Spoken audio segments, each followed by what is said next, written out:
Hello, it's the boy Muva here. Welcome to my channel. Today we will be discussing or going through a list of C-section recovery must-haves. I just had my youngest baby 3 months ago over the summer, and that's actually my second C-section. So I think I know a few things about recovery from C-sections. Yeah, and I have a list of must-haves. So if you are planning to have one, you will know exactly what you need to have, what to buy, what not to buy, how to avoid pain, things along that line. So if you're interested, stay tuned and we will jump right into the list. Welcome to my channel. The C-section must-haves. I actually have like some notes written down, so I'm going to be glancing down a bit just to make sure I'm not missing anything. But yeah, so let's jump right in. The first thing that you are going to need, in my humble opinion, is to enlist help. This is not a time for pride. This is not a time to try to do it yourself. Sis, you will be in pain. You are going to be tired. You are going to be groggy. You are going to be dealing with a new baby. Side note, my baby's right here. So if you hear some grunting and baby noises, that's what's going on. But yes, you will be dealing with a new baby. The last thing that you want to be worried about is trying to manage everything on your own. So call your mother, call your best friend, get your partner, you know, your girl group, your mom team, whatever you have, whoever you have, enlist help. People will need to help you going up and down the stairs. People will need to help you by picking up food and things like that. You know, sign up for your DoorDash or Uber Eats. Get help any way you can so that you don't have to do this stuff on your own. Get you some Prime delivery for groceries or Instacart. This is time. It's time to prep yourself or to start accepting the help that you can get. So start giving out the task. Also, find somebody that cooks too that can help you with cooking. So the next thing that is on my list is a stepping stool. I actually have mine here. This is what I used. Playtex. I think we got this from Target. I will link it below, but I'm pretty positive we got it from Target. We have 2 of them. I honestly, after having my first son, like a weirdo, forgot about having to deal with the stepping stool. And luckily my husband was prepared for that. So when I went to go to bed after coming home from having my C-section, I went to, go step and climb in the bed, and I realized that the stepping stool was there. And I was so thankful, because trying to lift your leg to get into bed is unreal. It is a crazy amount of pain. It is so unnecessary, and it's avoidable. So I would totally recommend that you get yourself a stepping stool or 2 so that you can get in and out of the bed, especially if you have a high bed. You want to be able to get in and out of the bed easily. The next thing on the list, give this guy his pacifier. So the next thing on the list is postpartum underwear, maternity underwear. This isn't a time to be cute. You want to get yourself some big granny panties, some big drawers, something so that you will be comfortable. And I would recommend high waist, because you're not going to want anything to touch your incision. So having something that can pull up above it comfortably is ideal. So yeah, got some granny panties from Amazon. They were wonderful, super comfortable, cotton. I made this mistake with my first son and tried to get like these silky, what I called granny panties, but I was clearly playing myself. And when I went to go put them on after giving birth and realized that I still looked very pregnant, I had to call my mom and be like, Mom, I'm sorry I didn't listen to your advice. Can you please bring me some underwear? So, the other thing is that in the hospital, they do give you these little like mesh, very stretchy shorts. And those are really helpful. I think they're great, but long term, you kind of want something that's a little more sturdy, or at least I did. Those little mesh underwear, they're great. They're comfortable. They're airy.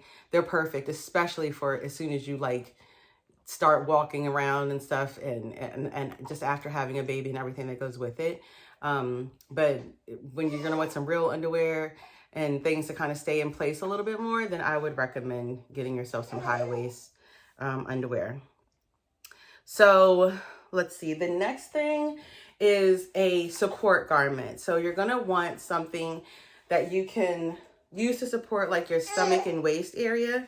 So I have this that I actually got during my first pregnancy. I got this from a little boutique actually, but you can get stuff like this on Amazon. Get yourself something like I don't want to say a waist trainer, but just something that's supportive and similar to that. I can link a couple below that my friends have used. But yes, get yourself something that will basically hold everything together for you.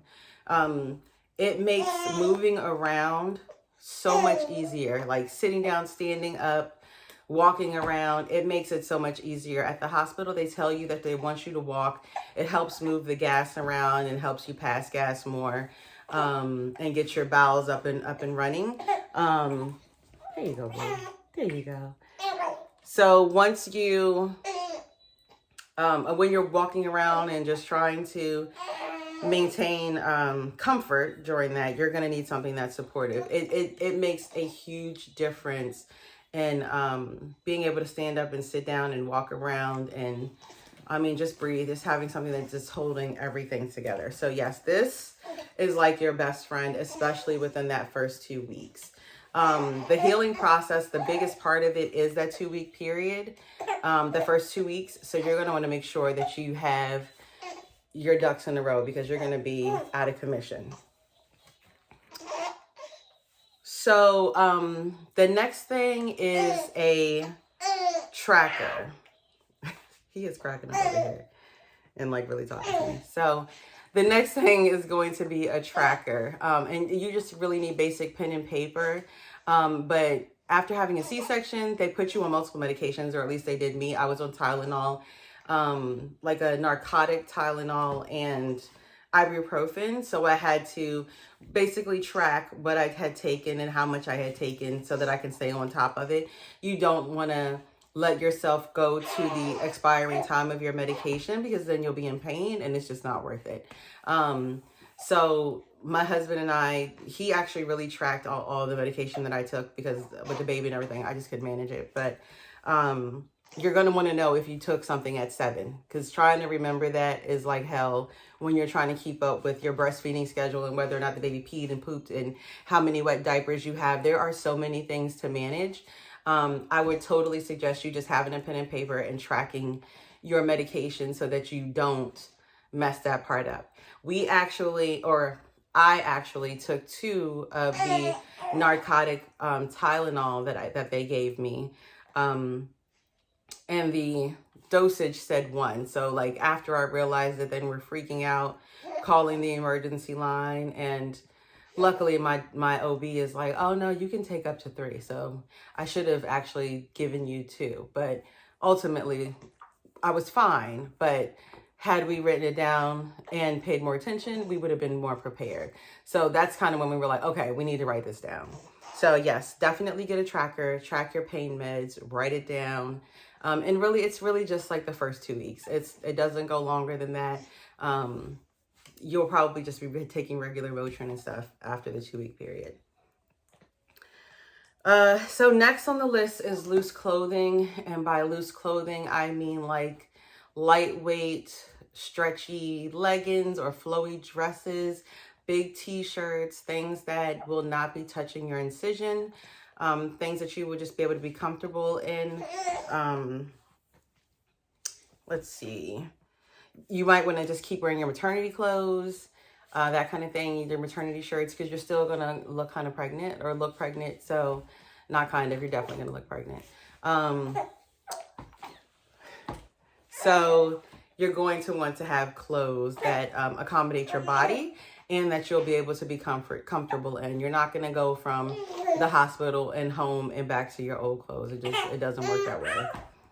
I know that Hollywood tries to trick us and make us think that this snapback is real. It hasn't happened to me or anybody I know. So if you get that luxury, bless your soul. The next thing, which is also really important, is slides.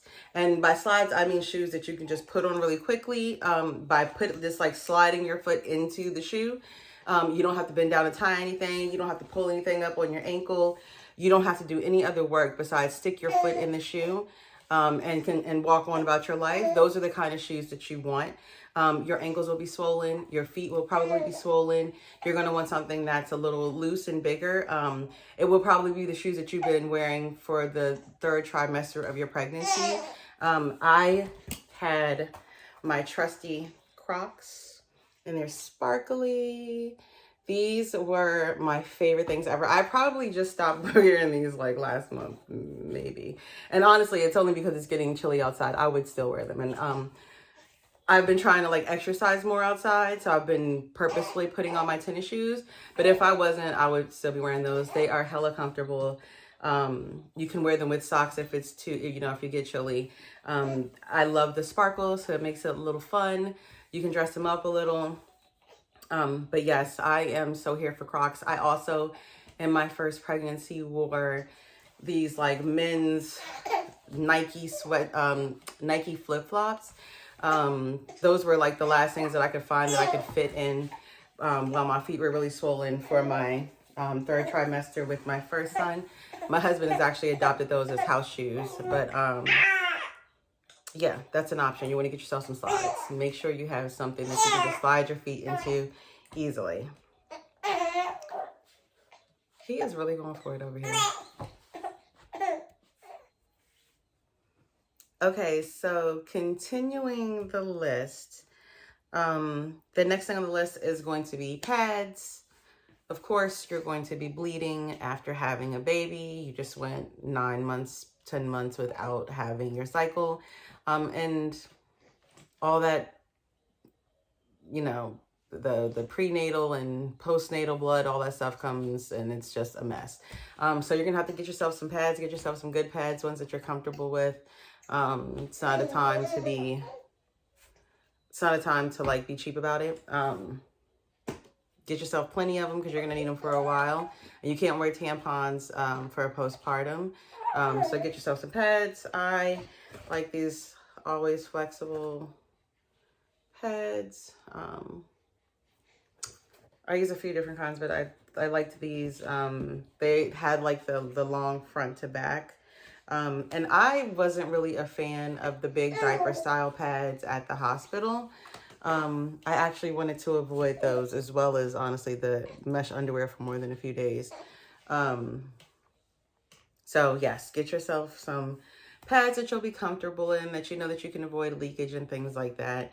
But have some on deck. Like you want to have like 2 packs. You're gonna need them for weeks. So yeah, make sure you get those. This next thing on the list is going to be for my moms with well, I would just say my Black moms, honestly. Get yourself a braided hairstyle, sis. Get yourself a hairstyle that you don't have to manage while you are taking care of that new baby and like trying to get yourself together. There's like postpartum sweating, especially if you're natural. No one wants that for themselves, and tragic hairstyles. People want to take pictures of you and your baby when they come over to see you. You're going to want pictures of yourself and your baby as memories for this time. And just the sheer amount of things that you're going to have to do, and the sleep deprivation and being tired, you're not going to want to have to worry about doing your hair. So be sure to get your hair done. Get your hair braided, get it a braided style, something that you don't have to do for at least 2 weeks or more. So that is just on the back burner. It's done. You'll be sitting around looking cute, feeling awful, but you'll be cute. The next thing is food service. That food is important to me. We need to eat every day, breakfast, lunch, and dinner. You don't want to be worried about having to stand up in the kitchen and cook. So that's, again, where you're going to get DoorDash, Uber Eats. Put yourself some money aside for ordering takeout. Have a family member who can cook or who likes to cook for you. If you have, friends who are doing like your baby shower and things like that, you should take the opportunity to ask them to set you up a meal train.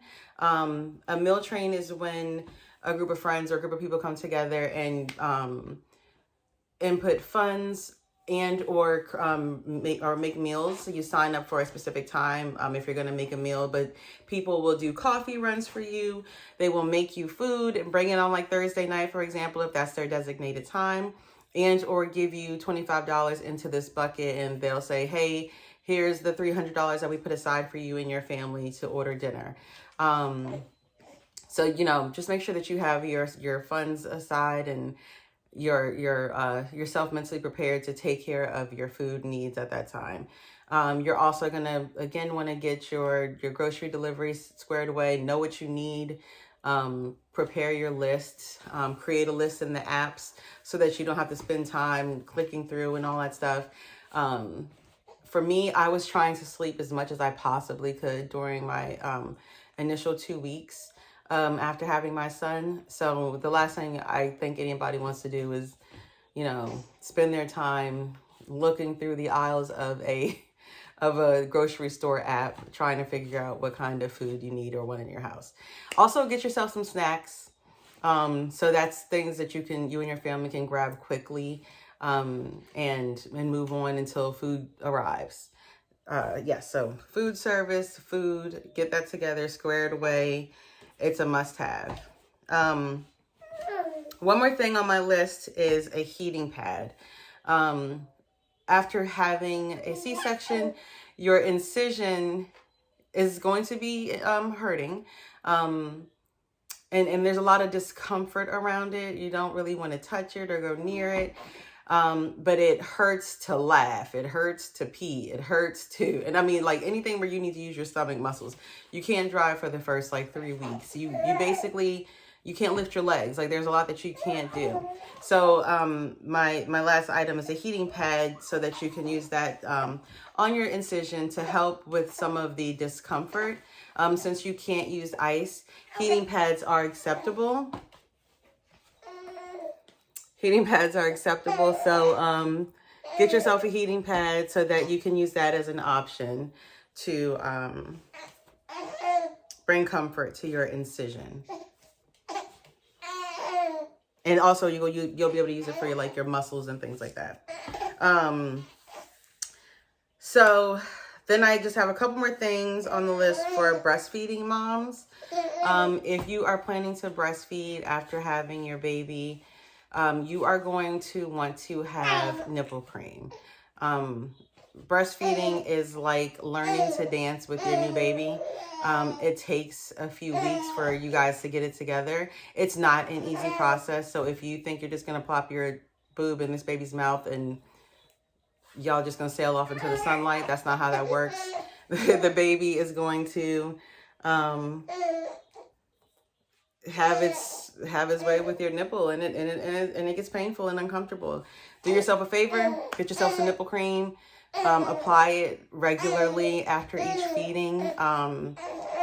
You're gonna want to put it on your nipples, like between like your boob and your bra. Definitely get yourself some nipple cream. I have Nip Dip, which I found pretty helpful. Let's see, there you go. This is on Amazon. I was able to get this. I actually got this from my lactation consultant. She recommended it. This was really good. I like this one because it's a thicker consistency. It's like a balm. You can see that I've used quite a bit of it. Yeah, so it's a little bit harder to spread, but it works well. And you feel like you healed, a little in between using your nipples and having to use them again. The next thing, I have another one too, sorry, is a Honest one. And this is one that I was gifted. And it's Calm Your Nip Balm. This one is a little looser consistency. So it's easy to spread. This was great to use for putting in my breast pumps, like putting around the flange. So this was good for oiling that, and just for massaging your nipple to help with the cracks and the pain that you experience with breastfeeding. and working on it with a newborn. It's a process, so good luck to you if you're breastfeeding. Good luck.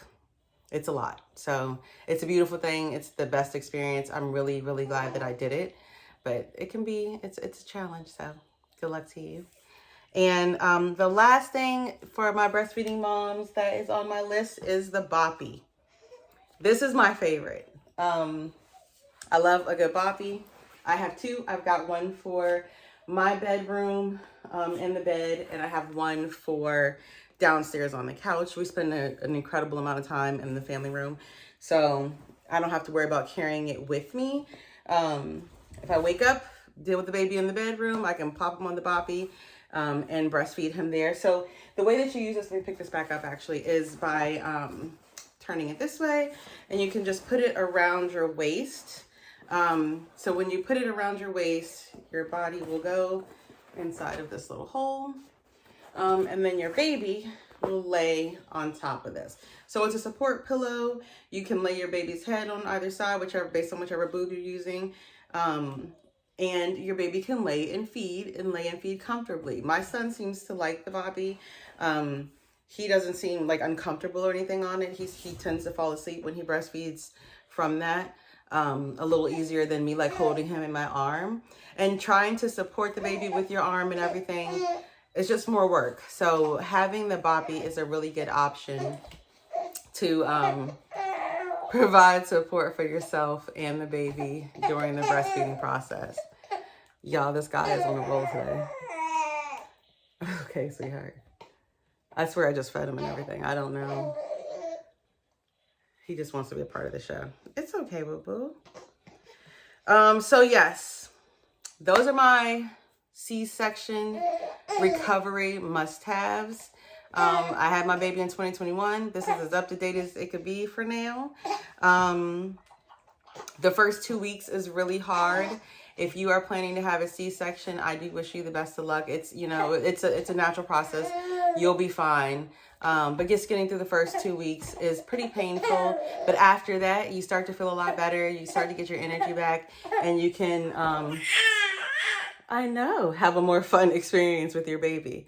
So yes, good luck to you. And thank you guys for tuning in.